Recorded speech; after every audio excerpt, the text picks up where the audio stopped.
अस्सलाम वालेकुम students. ICS part 2 chapter number 8 जो है हमारा कंटिन्यू है, जिसमें हमने लेक्चर 1 में देखा था प्रोग्रामिंग लैंग्वेजेस कौन कौन सी हैं और कितनी टाइप्स हैं उसकी, और हम लोग जो है उसमें से कौन सी प्रोग्रामिंग लैंग्वेज को डिस्कस करेंगे। जैसे कि chapter number getting starting with C है, तो इसीलिए आज जो है हम लोग प्रोग्रामिंग का थोड़ा सा जो है पोर्शन टच करते हैं कि किस तरह जो है हम लोग एक सी लैंग्वेज का प्रोग्राम जो है वो लिखेंगे। इससे ये स्टार्ट करने से पहले कुछ सी लैंग्वेज की ब्रीफली हिस्ट्री जो है मैं आपको बता दूं। ये जो हमारा लेक्चर नंबर 2 होगा, इसमें हमारे दो मेजर पोर्शन जो है हम लोग टच करेंगे। इसमें दो टॉपिक्स जो हैं, सबसे पहले जो है वो सी लैंग्वेज की हिस्ट्री जो है ब्रीफली डिस्कस करूँगा मैं। सेकंड जो है बेसिक स्ट्रक्चर जो है वो सी लैंग्वेज का जो प्रोग्राम होगा उसका क्या होगा। इस बेसिक स्ट्रक्चर में से जो दो सबसे इंपॉर्टेंट पॉइंट्स और स्टूडेंट्स के लिए कुछ टफ भी होते हैं, ये पॉइंट स्टूडेंट्स ही समझते हैं, उनको जो है डिटेल में जो है मैं आज एक्सप्लेन करूँगा। सबसे पहले जो है इसकी हिस्ट्री को अगर हम लोग देखें तो 1969 से 70 में बी लैंग्वेज जो है वो केन थॉमसन ने डेवलप की थी, जो कि बेस प्रोवाइड कर रही थी सी लैंग्वेज की डेवलपमेंट के लिए। 1972 में डेनिस रिची ने जो कि बी लैंग्वेज केन थॉमसन ने डेवलप की थी, उसी में से एक सी लैंग्वेज जो है उसको डिराइव किया, जो कि 1972 में की गई थी AT&T बेल लैबोरेटरीज़ में। अक्सर जो है एग्ज़ाम में जो है वो आपसे क्वेश्चन पूछता है कि बी लैंग्वेज किसने डेवलप की थी और सी किसने की थी। तो बी लैंग्वेज जो है वो केन थॉमसन ने की थी, जबकि सी लैंग्वेज जो आपकी वो डेनिस रिची ने की थी। ये लैंग्वेज जो है आपकी सी ये ड्राइव की गई थी बी लैंग्वेज में से। इसके बाद ये जो आपकी सी लैंग्वेज थी, ये सिस्टम प्रोग्राम्स जो थे ये यूनिक्स ऑपरेटिंग सिस्टम के अंडर वो डिज़ाइन करने के लिए जो है इसे ओरिजिनली रेडी किया गया था। पहले लेक्चर में, लेक्चर नंबर 1 में मैंने ये चीज़ एक्सप्लेन की थी डिटेल के साथ कि बी लैंग्वेज आपकी जो सी लैंग्वेज है या C++ है, ये दोनों लैंग्वेजेस जो है आपकी सिस्टम प्रोग्राम्स के साथ साथ एप्लीकेशन प्रोग्राम्स बनाने के लिए भी यूज़ होती हैं। तो स्टार्टिंग में सिस्टम प्रोग्राम्स के लिए यूज़ करते थे हम लोग, और जैसे जैसे with the passage of time ये लैंग्वेज जो है पॉपुलर हुई इंडस्ट्री में, तो इसका डिफरेंट टाइप्स ऑफ एप्लीकेशंस में मज़ीद यूज़ हो गया।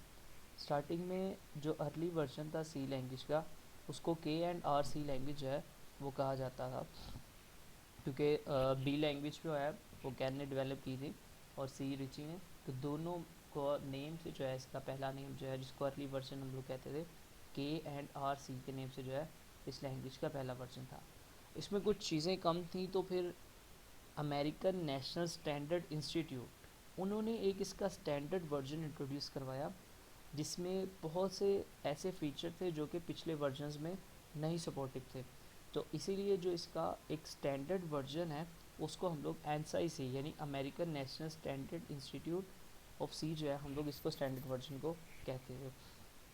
नेक्स्ट जो है हमारा जो सी लैंग्वेज का प्रोग्राम जो है बेसिक स्ट्रक्चर, उसके 3 पार्ट्स होंगे।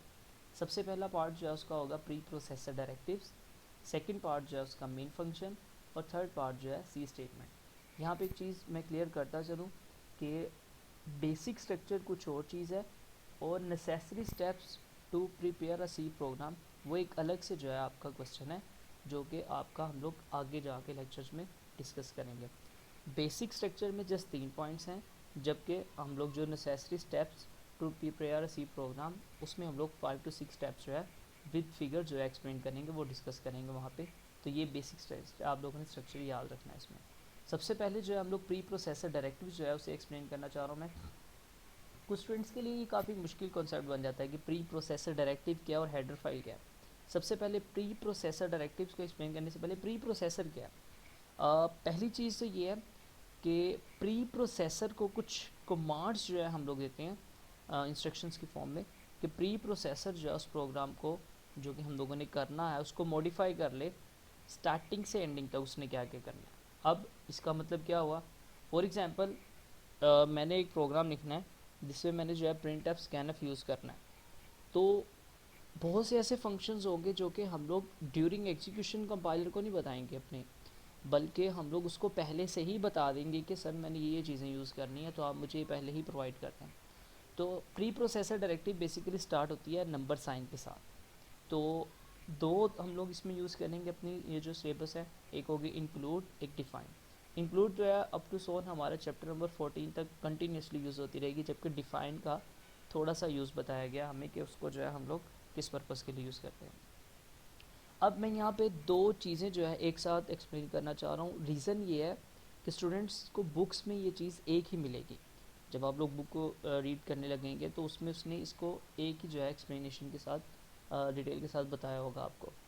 सबसे पहले तो ये है प्री प्रोसेसर डायरेक्टिव और हेडर फाइल मैंने जो है इसको नेम दिया है। इंक्लूड डायरेक्टिव जो है वो आपके प्रोग्राम को लाइब्रेरी की एक्सेस प्रोवाइड करती है। अब लाइब्रेरी क्या है? डिफरेंट टाइप्स ऑफ फंक्शंस आप लोग अपनी सी लैंग्वेज में यूज़ करेंगे। जैसे प्रिंट एफ है आउटपुट डिस्प्ले करवाने के लिए, स्कैन एफ है यूज़र से वैल्यू इनपुट करवाने के लिए। तो ये प्रिंट एफ और स्कैन एफ ये जो है हम लोग अपने प्रोग्राम में जब इस्तेमाल करेंगे तो हमें ये अपने कंपाइलर को पहले बताना पड़ेगा कि ये मैंने इस्तेमाल करने हैं। इसकी एक छोटी सी एग्जांपल मैं अक्सर स्टूडेंट्स को देता हूँ कि आप लोगों ने फॉर एग्जांपल कहीं ट्रिप वगैरह पे जाना है तो आप लोग अपने साथ एक बैग रखते हैं जिसमें आप लोग अपने जितनी भी यूज़ की ज़रूरी चीज़ें होंगी उसको आप लोग पहले ही पैकिंग करके रख लेते हैं ताकि आपको अगर वहाँ पे ज़रूरत पड़े तो आप लोग वहाँ से निकाल के इजीली यूज़ कर लें। सेम एज़ इट इज़ आपका जो प्रोग्राम जिसने चलना है हम लोग उसको आपके कंपाइलर को प्री प्रोसेसर डायरेक्टिव के थ्रू वो तमाम लाइब्रेरी फंक्शंस जो उसने यूज़ करने हैं वो स्टार्टिंग में ही प्रोवाइड कर देते हैं कि मैंने मैथ का फंक्शन यूज़ करना है यानी कोई मैथमेटिकल इक्वेशन यूज़ करनी है, मैंने प्रिंट एफ करना है, मैंने स्कैन एफ करना है। तो ये ईच एंड एवरीथिंग जो है हम लोग पहले से ही इसमें बताते हैं। ये जो है हम लोग इंक्लूड डायरेक्टिव के थ्रू करते हैं। अब ये सारा कुछ जो है हमारा ये हेडर फाइल्स के अंदर स्टोर होता है। जैसे ये मैंने एक एग्जांपल आपके सामने देखा है कि एक स्टेटमेंट है हैश इंक्लूड stdio.h। ये जो है हमारे प्रोग्राम को एक्सेस प्रोवाइड करेगी स्टैंडर्ड इनपुट और आउटपुट फंक्शन के बारे में। अब ये क्या है, जैसे कि आगे आपके सामने एक आ रहा है फॉर एग्जांपल मैंने इसी को एक्सपेंड करने की कोशिश की है। इंक्लूड जो है आपकी लेफ़्ट साइड पे है तो ये आपकी है प्री प्रोसेसर डायरेक्टिव, जबकि एंगल ब्रैकेट्स के अंदर जो हम लोगों ने लिखा हुआ है ये आपकी हेडर फाइल है।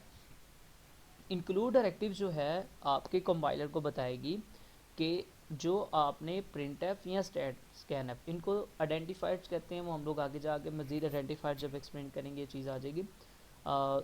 इनका मीनिंग जो है हेडर फाइल्स जो है इनके अंदर स्टोर कर दिया जाता है। जैसे प्रिंट एफ यूज़ कर रहा हूँ, कंपाइलर को नहीं पता कि प्रिंट एफ क्या है।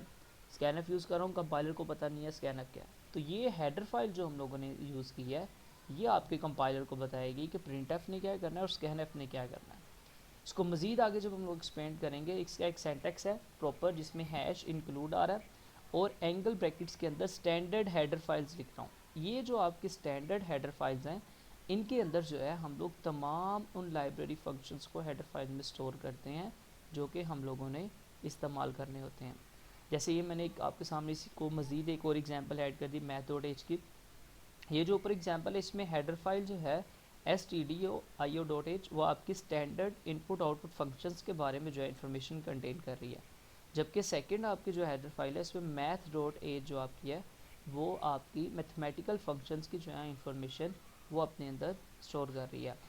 फॉर एग्जांपल मैंने अपने प्रोग्राम के अंदर हीरो फार्मूला यूज़ करना है या मैंने स्क्वायर रूट फाइंड करना है किसी भी एक्सप्रेशन का, तो मुझे कंपाइलर को बताना पड़ेगा कि मैं मैथ के हेडर फाइल यूज़ कर रहा हूँ, तो मैथ के हेडर फाइल के अंदर ही वो मेरा स्क्वायर रूट का फंक्शन स्टोर होगा।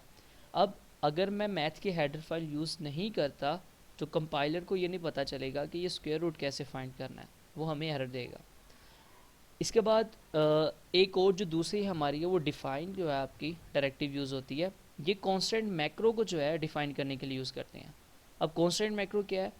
पहली चीज़ तो ये कि वो जो हमारी पिछली हेडर फाइल थी इंक्लूड, वो आपके प्रोग्राम के अंदर लाइब्रेरी फाइल्स को या फंक्शंस को इंक्लूड ऐड करने के लिए हम लोग यूज़ करते थे।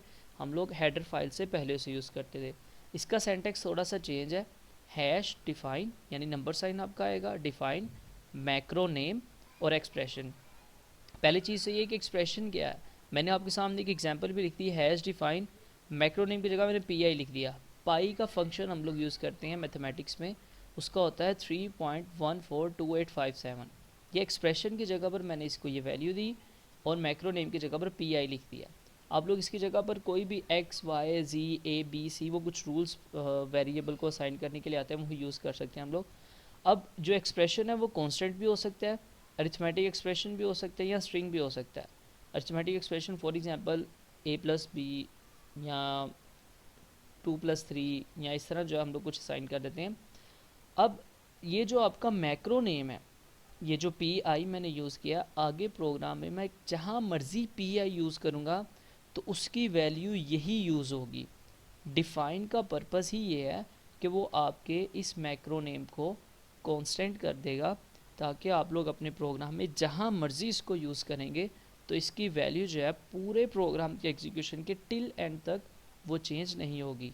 इसको हम लोग पी आई लिख रहे हैं। मैं अगर यहाँ पे पी आई की जगह पर एक्स यूज़ कर देता और वैल्यू यही असाइन करता, तो इसका मतलब इसको यही वैल्यू जो है एक्स को असाइन रहेगी, वो पूरे प्रोग्राम में वही रहेगी। अगर मैं इसकी जगह पर हेलो लिख दूँ, पी आई की जगह पर वैल्यू ये दे दूँ, तो हेलो की वैल्यू जो है वो जहाँ मर्जी मैं आगे हेलो लिखूँगा उसकी वैल्यू आपका ये जो डिफाइंड डायरेक्टिव है उसको आपके कंपाइलर को ये वाली प्रोवाइड करेगी। कांस्टेंट मैक्रो जो है ये एक नेम है जो कि रिप्लेस कर दिया जाए किसी भी पर्टिकुलर कांस्टेंट वैल्यू के साथ।